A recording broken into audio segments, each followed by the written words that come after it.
Pakistan based ఉగ్రవాద సంస్థ లష్కర్-ఇ-తోయిబా వ్యవస్థాపకుడు హఫీజ్ మహమ్మద్ సయీద్ కారు కూతలు కూశాడు. పీఎం మోదీ టార్గెట్గా పిచ్చి ప్రేలాపనలు చేశాడు. సింధు జలాలను ఆపేస్తే మీ ఊపిరాపేస్తామంటూ పరుష మాటలు మాట్లాడాడు. ఇటీవల జరిగిన పెహల్గాం ఉగ్ర దాడి వెనుక కూడా 26/11 ముంబై దాడుల మాస్టర్ మైండ్ హఫీజ్ సయీద్ హస్తమున్నట్టు గుర్తించిన సంగతి తెలిసిందే. హఫీజ్ మహమ్మద్ సయీద్ పాకిస్తానీ తీవ్రవాది, లష్కర్-ఇ-తోయిబా వ్యవస్థాపకుడు. ఈ ఉగ్ర సంస్థ ప్రధానంగా పాకిస్తాన్ నుండి పనిచేస్తోంది. లష్కర్-ఇ-తోయిబా విషసర్పానికి పుట్టిన పిల్ల పామె.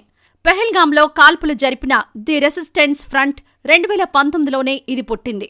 ఈ విభాగానికి తొలినాళ్లలో షేక్ సాజిద్ గుల్ సుప్రీం కమాండర్గా, చీఫ్ ఆపరేషనల్ కమాండర్గా బాసిద్ అహ్మద్ దార్ వ్యవహరించారు. ఆ తర్వాత నుంచి లష్కరే చీఫ్ హఫీజ్ సయ్యద్ కనుసన్నల్లోనే నడుస్తోంది. డిప్యూటీ హెడ్గా సైఫుల్లా వ్యవహరిస్తున్నారు.